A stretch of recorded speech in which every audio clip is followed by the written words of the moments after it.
Bonjour à toutes et à tous.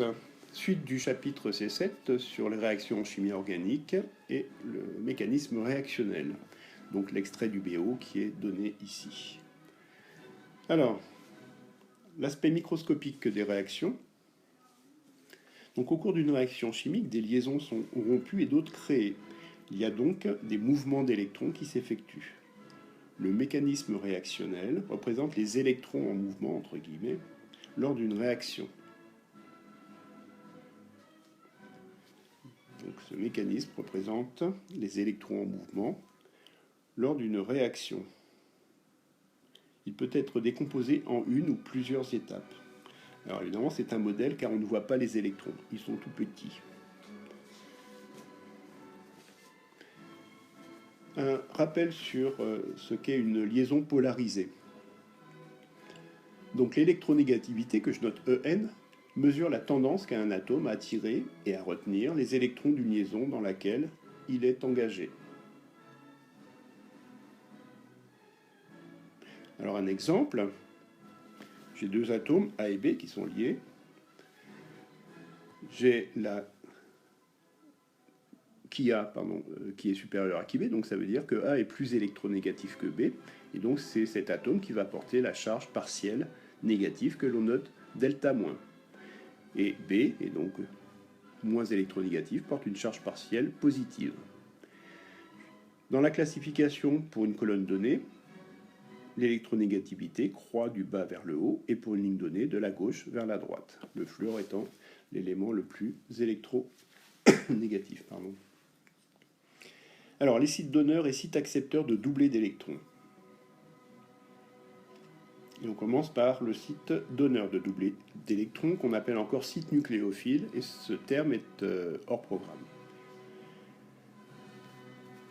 Alors, ce sont des sites qui sont riches en électrons. Un site donneur est, par exemple, un atome porteur d'un doublé non liant, une liaison multiple, un atome porteur d'une charge entière négative ou partielle négative. Donc porteur d'une charge entière négative ou partielle négative. Donc ce sont des sites de forte densité électronique. Alors, ici, on entoure le moins pour ne pas confondre avec les doublés non liants. Donc HO-, l'ion hydroxyde, et l'ion chlorure, Cl-. Maintenant, les sites accepteurs de doublés d'électrons, encore appelés sites électrophiles, terme hors programme. Donc c'est un site déficitaire, il possède un défaut d'électrons, donc une faible densité électronique.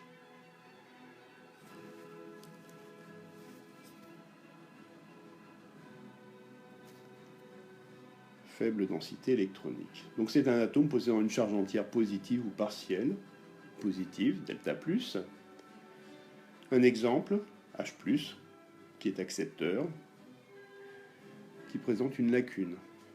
Donc site de faible densité électronique, lui.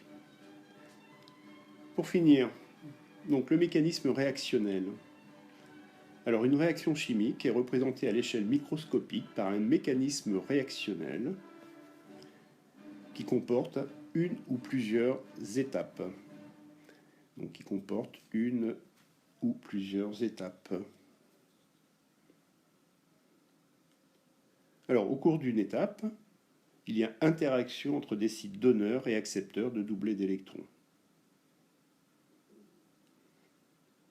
Le déplacement du doublet d'électrons est représenté par une flèche courbe, donc c'est ce qu'on appelle le modèle de la flèche courbe, qui part du site donneur et qui pointe, donc qui part du site donneur et qui pointe vers le site accepteur.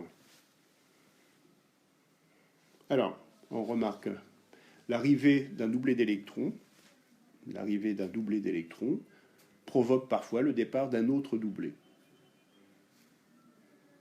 Alors, un exemple. J'écris cette réaction, c'est le bilan macroscopique, donc c'est ce que vous avez l'habitude d'écrire.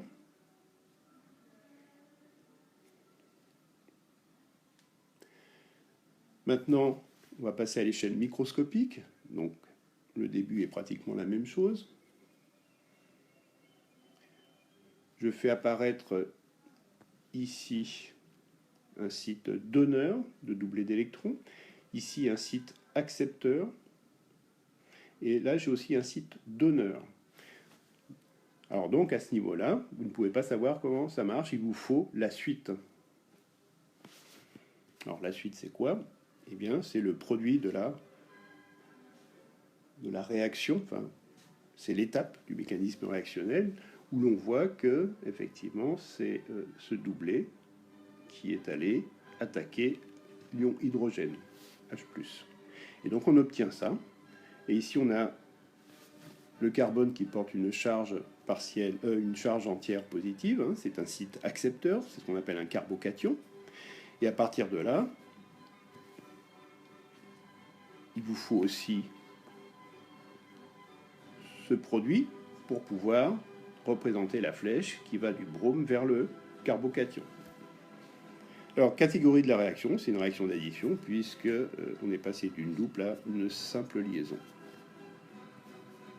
Alors, justification de la charge portée par le brome ici. On aurait pu prendre aussi le carbone. Donc c'est une question habituelle du bac. Donc le raisonnement est le suivant.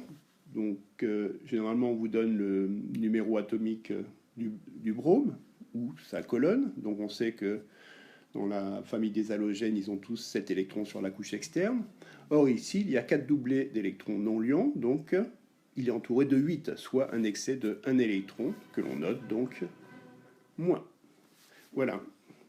Je vous distribuerai un petit résumé que vous collerez à ce niveau-là, puis un autre exemple que l'on fera en classe.